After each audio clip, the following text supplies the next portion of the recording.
Fala, investidores, sejam muito bem-vindos a mais um vídeo do nosso canal. Hoje vamos falar sobre o fundo imobiliário HGBS11, bom fundo aí de shopping. Mas antes de começarmos o vídeo, quero agradecer a todos vocês aí que estão inscritos no nosso canal e dizer que eu fico muito feliz de termos aí chegado aí a 700 inscritos, tá? Alguns meses atrás eu nem imaginava, né, de conseguir tantos inscritos assim, pode-se dizer, porque eu nunca fui muito ativo nas redes sociais, então eu resolvi começar gravando aqui e graças a Deus, né, eu tenho conseguido aí alcançar pessoas, tá bom? De diferentes faixas etárias, enfim. E graças a Deus tem dado certo, tá? Então quero agradecer a todos vocês que têm se inscrito. Se você ainda não é inscrito, criatura, se inscreve aí, beleza? Ativa as notificações para você estar acompanhando a nossa trajetória, tá bom? Vocês fazem parte dessa história aqui, tá? E deixe nos comentários aí o que você tá achando no nosso canal e o que você tá achando desse fundo também HGBS11 aqui, que vamos estar falando dele, beleza, pessoal? Então, vamos para o vídeo. Para quem não me conhece, me chamo Thiago, do canal Thiago Invest, beleza? Então, vamos lá. Já estou com o fundo aberto aqui e com o relatório aberto aqui também, o último relatório, beleza? Bom, fundo HGBS11 sendo cotado aí, né, a R$19,20, tá? Alguns meses atrás ele fez um desdobramento, então ele era da casa ali de R$200 o fundo, 190, tá? E ele desdobrou ali 1 para 10, então ele pegou cada uma cota que você tinha, ele dividiu em 10, tá? E então de R$200 ele virou R$20. O que eu quero dizer com isso, tá? Já pra gente entender que o fundo, ele é um excelente fundo, eu possuo ele na minha carteira, tá? E ele na casa de R$200 é um pouco complicado. Imagina, nossa carteira de R$200 investindo aqui no canal, nós só aportamos R$200. Se eu fosse comprar uma cota desse fundo na nossa carteira, já teria batido a meta ali dos R$200, né? Já não teria mais dinheiro para aportar.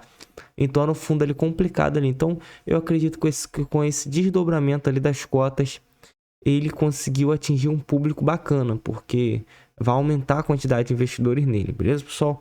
Bom, então voltando aqui, fundo é 19,20. O dividend yield médio dele, né, tá na casa ali dos 10% ao ano, tá? Tá um dividend yield bacana para um fundo de tijolo. PVP dele abaixo de 1, tá 0,89. Então isso daqui quer dizer que tá mais ou menos ali com base no valor patrimonial, né, o valor do fundo em si, tá mais ou menos ali com 11% de desconto, tá? Pra gente estar adquirindo aqui com base na cota. Então o preço dele justo ele deve estar nas casas dos R$20, 21 mais ou menos. Liquidez diária do fundo, 2,43 milhões, tá? Uma liquidez bacana. Tá? Variação nele nos últimos 12 meses, tá menos 1,44% negativo, tá bom? E isso daqui já está considerando já os grupamentos, bonificações, proventos, tudão. Então, essa cotação aqui de baixo aqui, tá? Se eu colocar aqui na cotação padrão, que é a cotação do fundo em si, da cota, tá? A gente estaria negativo aí mais de bastante aí, tá? De 21 para 19, né? Bate aí mais de 10%. Então, mais ou menos aí a gente estaria negativo aí 11,44% negativo, tá bom? Mas aí se levar em conta os dividendos, tá? Tá mais ou menos esse gráfico. Ah, mas então, Thiago, eu tô perdendo dinheiro no fundo? Bom, em tese, em um ano, entre aspas, sim, tá? Mas vamos lá, a ideia do fundo, né, é ele valorizar com o tempo, mesmo que seja valorizar pouco, né? É ele valorizar e tá oscilando. Ele voltando ali no seu preço médio, tá? Você vai estar ali com uns 10% de lucro.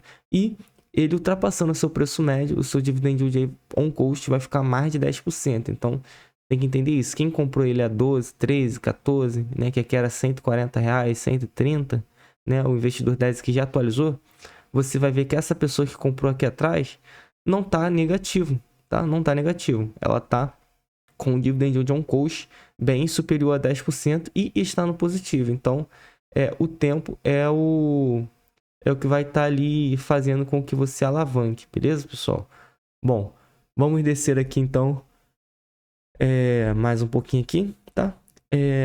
Isso daqui é importante falar do fundo. Já falei que o fundo é de shopping, já falei que é um fundo de tijolo, tá? Gerenciado aí, né, pela Edge Brasil, Shopping Fundo de Investimento Imobiliário, tá? E a vacância dele, pessoal, olha aqui, está em 4,9%. E o que quer dizer isso daqui? Eu considero que já tá no limite, tá? Para um fundo. É um fundo que eu gosto, mas isso daqui é importante a gente ficar atento, tá? Vamos ver se tem algum contrato, alguma coisa aqui no relatório, tá? Eu abri o relatório, ainda não li ele, né? Li ali mais ou menos na vertical, mas não li a fundo, então, inclusive essa parte que eu não vi, se tem imóveis, né, com prazo para vencer mais curto aí para esse ano ainda, tá? É importante a gente dar uma olhada nisso daqui. Número de cotista dele, 129.379, cota está aqui, 129.132, 129 milhões, né? 132.999. Valor patrimonial dele aqui, ó, o preço justo dele mais ou menos é esse daqui, R$ 21,59 com base no seu valor patrimonial, tá? E ele vem pagando aí 16 centavos por dividendo, tá bom? Ah, mas quando eu tinha a cota R$ 200, sim, você recebia R$ 1,60. Como desdobrou, também desdobrou aqui também os rendimentos. Já o investidor 10 já calculou tudo pra gente. Então aqui é um comparativozinho, né? Vou descer, porque não... Vocês podem estar vendo aí também, se caso queiram, mas... por enquanto ele tá, entre aspas, perdendo aqui, né? Para quem investiu há 2 anos. É isso. Para quem investiu há 2 anos estava superior ao CDI e agora tá caindo, tá? Então ele tá abaixo do IFIX, tá abaixo do CDI para quem investiu há 2 anos. Mas eu não vou me atentar muito e também acredito que não é bom vocês se atentarem muito, porque vocês não investiram especificamente no mês 7 em 2023, né? Então tem gente que começou a investir em fevereiro, em janeiro, em março, abril. Então, o gráfico de vocês vai estar diferente. Por isso que é importante, eu utilizo o investidor 10 para estar acompanhando meus ativos. Então, eu recomendo o investidor 10 aí, que eu acho ele bem prático, bem didático.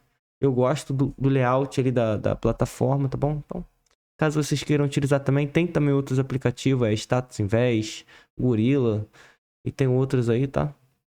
Então, vocês podem estar vendo aí o que vocês gostarem mais. Eu não utilizo ele na versão Pro, então é bem simples. Consegue também estar utilizando ele na versão grátis, tranquilo. Ou então o dividendo dele aqui está na casa aqui de 8,83% ao ano, ao ano, né? Nos últimos 5 anos, tá? No último ano está em 10%, tá bom? E ele vem pagando aqui 0,16 certinho, sem falhar, ó, tá? Então essa porcentagem aqui é com base no valor da cota, beleza, pessoal? Vamos descer aqui mais um pouquinho aqui, né? E os imóveis que ele possui, 15 imóveis em São Paulo. Isso daqui eu vejo que é uma concentração também de imóveis, então talvez seria interessante o fundo ele diversificar um pouquinho mais aí com o Rio de Janeiro, né? Minas, Bahia, né? Espalhar um pouquinho mais. Na Bahia ele não tem nenhum, no Rio de Janeiro ele tem apenas um. Então eu vejo que falta também um pouco de diversificação nesse fundo, tá? E aqui tá os imóveis dele. Todos eles são shoppings, tá? Principalmente aqui em São Paulo, Shopping Jardim Sul. Se tem alguém de São Paulo aí assistindo aí e conhece algum desses shoppings aí, já foi, né? E tem o fundo na carteira, você, né, é dono também aí desses shoppings, tá bom? Shopping Parque Dom Pedro, Praça da Moça, Vila Lobos, tá? Bastante shoppings aqui em São Paulo, West Plaza, Suzano Shopping, bastante shoppings aqui, tá? Aqui é a questão da vacância dele, né? Então, ele estava com 6,7% em maio, caiu para 4,9% em junho, tá bom? E é isso, o fundo ele vem tendo aí uma oscilação aí. Eu acabei não olhando ele mês passado, tá? Porque eu olhei outros fundos, outros ativos. Então, não vi que ele tinha passado aqui de 6%, de 5%, chegou a 6,7%. Então, teve contratos novos já que ele já renovou ou, né, criou um contrato novo aí, beleza, pessoal? Então, vamos aqui agora finalizando aqui, vendo aqui o último relatório dele, tá? O relatório gerencial aqui do dia 14/7. E vamos estar vendo aqui, né, o que tem de novo aqui, principalmente questão da inadimplência. Como está a inadimplência, a vacância a gente já viu, tá? E vamos estar dando uma observada aqui, tá bom? A variação das vendas do setor versus o ano anterior, então a variação real dele está um pouco abaixo, né, a variação real dele está um pouco abaixo do que a variação nominal, né, do ano anterior. Então, ou seja, levando em consideração a inflação no período, houve uma retração de 1,8%, considerando o acumulado de 2025. Tem um acréscimo nominal de vendas de 2,2% do mesmo período de 2024. Tá? É que ele trouxe aqui. Aqui é a questão da vacância. Deixa eu ver aqui. A vacância mediana, tá? Então, 2025, né? Como um todo, em maio, bateu 5%, em abril 4,9%. E aqui ele tá pelas regiões aqui do Brasil, tá bom? Então, a vacância maior, né? Em maio aqui, tá no Nordeste, né? Norte e Nordeste. Bom, vamos ver aqui. Isso daqui não é muito interessante. Vendas totais. Vacância, já falamos um pouquinho, né?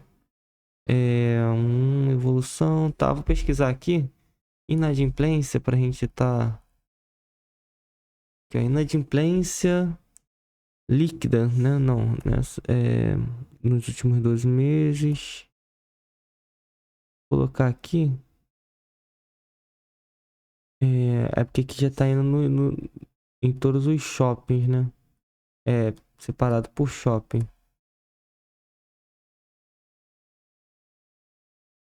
Bom, vamos aqui. Boa inadimplência em diversos setores de economia. O único ponto positivo é que o comunicado do Bacen passa a impressão de que o ciclo do aperto monetário sem sorrir devemos ter algumas reuniões. Tá, a questão aqui falando do corte da Selic. Então a previsão do fundo é que a Selic termine o ano de 2025 aí em 14,5%, tá? E a questão da inadimplência, né? Isso é fato. Como a Selic está superior ali a 10%, né? Vai causar aí um grande impacto nos fundos ali na questão de juros. Então, é normal um pouco que o fundo ele esteja sofrendo uma inadimplência. Aqui a gente vai ver aqui, ó, inadimplência do Shopping Jardim Sul. Temos aqui uma inadimplência aqui, né? Superior ao ano de 2024. Inadimplência aqui do Shopping Pen. Então, ela tá inferior ao ano de 2024, né? Então, tá um pouquinho, tá melhor. Desse outro shopping aqui, West Plaza, tá superior, tá? Desse shopping aqui, Mocas Plaza, tá inferior ao ano de 2024. Isso daqui é bom. Então, temos algumas inadimplências aí no fundo, tá? Alguns fundos estão com inadimplência superior ao ano anterior, alguns fundos estão no 0 a 0. Então, mas isso daí é devido aí aos juros, tá bom? Os juros aí do país aí, tá? Deixa eu ver aqui, vencimentos, a gente acha aqui. Vencimento, tá? Então, vamos ver aqui. Alavancagem do fundo. Então, ele fez algumas alavancagens aqui com vencimento 6 de 2033, né? Então, com 4 alavancagens aqui. E a amortização aqui dele, como é que tá, né? Em 2025 aqui, né? 3,2, que acho que é milhões ou é bilhões, não sei. Deixa eu verificar aqui. Milhões. 3,2 milhões, né? Que falta o fundo tá pagando ainda até o final do ano, tá? E aqui vamos entender aqui como é que tá esse gráfico. Tá bom? 7,5. Deixa eu ver aqui se tem. É que não tem, mas eu acredito eu que 7,5, né? Aqui, ó. É o CRI HGBS 1. Que é esse daqui, ó. Essa alavancagem aqui. O 5,1, né, milhões. É esse azulzinho aqui. É o CRI HGBS 2, desculpa aqui, tá bom? E o de verdinho é esse CRI Abtasic aqui, tá bom? Então, esses são os valores. A emissão tá aqui, tá? O vencimento de cada um deles. Então, esse verdinho aqui vai terminar em 2032, né? Os outros tudo em 2033. E tem também mais um aqui em 2032. Então, a massa dele é 2032. como é que a gente pode ver aqui? Olhando aqui embaixo aqui, eu acredito que a partir ali de 2027, né, ele vai estar com um valor bem considerável aí para estar pagando. E a partir de 2030 aqui, vai ser 3 anos aqui pesado para o fundo, tá? É claro que também leva em conta aí, né, inflação e tudo mais, então IPCA mais 8, IPCA mais 8,6% ao ano, né? Então, vai ter ali uma questão ali de pro fundo ali pesado ali para arcar, né? 43 milhões, 48, 44. Esse ano, né, estamos no meio do ano aqui e tá mais ou menos na média. Tá faltando 13 milhões aqui pro fundo finalizar. Acredito que não seja tanto problema, nem esse ano, nem o ano que vem.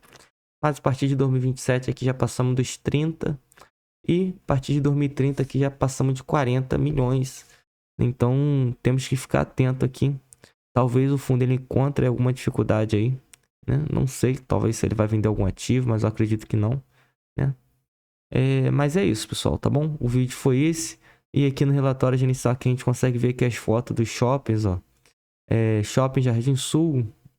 Então são shoppings aí que gigantes, né? Então é difícil ter uma inadimplência aí, uma vacância larga por muito tempo, tá? São ótimos shoppings, né? Quando eu fui investir no fundo, eu olhei shopping por shopping aqui para ver como é que estava a questão. Claro que, como teve, né, a questão da pandemia, o fundo ele acabou tendo dificuldade por ser um fundo de shopping, né? E os shoppings basicamente fecharam. Então ele teve uma dificuldade ali em 2021, 2020, 2022. Mas agora que a pandemia acabou e tá tudo normalizado, a tendência do shopping é cada vez mais crescer, fluxo de venda cada vez mais aumentar. Claro que com a taxa de juros alta também vai impactar negativamente no fundo, né? Mas acredito eu que isso daí é por um curto período de tempo, no espaço ali de 2 anos, 3 anos ali, para Selic, né, tomando a proporção. O fundo acredita que ela vai terminar 14,5, talvez ano que vem termine a 14 ou 13, e a tendência é ir caindo, tá? É muito complicado quando a taxa de juros fica no patamar ali acima de 12, 13%, tá? Até acima de 10, 11% é complicado, bom? Bom, então é isso, pessoal. O fundo ele tem ótimos shoppings aqui, né? O que eu acredito aqui que o fundo poderia melhorar, né, seria diversificar um pouquinho mais esses shoppings para alguns outros estados. Ele está muito concentrado aqui em São Paulo, tá? Então acredito que deveria talvez diversificar um pouquinho mais alguns shoppings, mas, né, com o tempo o fundo ele vai se ajustando. É um ótimo fundo. Já falei no início do vídeo, eu possuo ele na minha carteira, gosto muito dele, tá? E me diga aí nos comentários se vocês têm ou não o HGBS11 aí na carteira de vocês, tá? Deixa aí nos comentários e me deixa aí também o que você achou do vídeo. Você acha que o fundo ele tá no caminho certo? Você acha que ele vai ter problema para pagar dívidas? As alavancagens que ele fez? O que você acha aí do fundo? Deixa nos comentários, tá bom? Que é importante essa interação, até para eu estar aprendendo também com vocês, tá? Uma troca aqui de informações. Me diz aí se você tem outro fundo de shopping. Eu tenho outro fundo que eu já falei aqui no vídeo também, já gravei um vídeo sobre ele, tá? E vou ver se eu gravo mais vídeos aí falando aí sobre os fundos imobiliários, né? Analisando fundo por fundo aí, pra gente estar podendo, pra vocês estarem tendo um comparativo aí, né? Tá também entendendo um pouco se vale a pena ou não ter esse fundo na carteira de vocês, tá? Algo que eu gosto muito, antes de finalizar o vídeo aqui, em fundo imobiliário, é ver o PVP, tá? Às vezes o fundo é ótimo, mas está com PVP aqui 1,1, 1,2. Então eu dou uma segurada para não investir naquele fundo e vou investir em outros fundos que, ao meu ver, vale mais a pena, tá com preço abaixo ali do preço justo dele, do patrimônio dele, tá? Então, isso deu um bisuzinho que eu gosto, tá? Quando eu vou estar adquirindo algum fundo imobiliário, tá, pessoal? Então, mais uma vez, muito obrigado por ter assistido até aqui. Se inscreve no canal aí, ative as notificações e deixe nos comentários o que você achou desse vídeo, tá bom, pessoal? Até o próximo vídeo. Tamo junto. Fui. Valeu!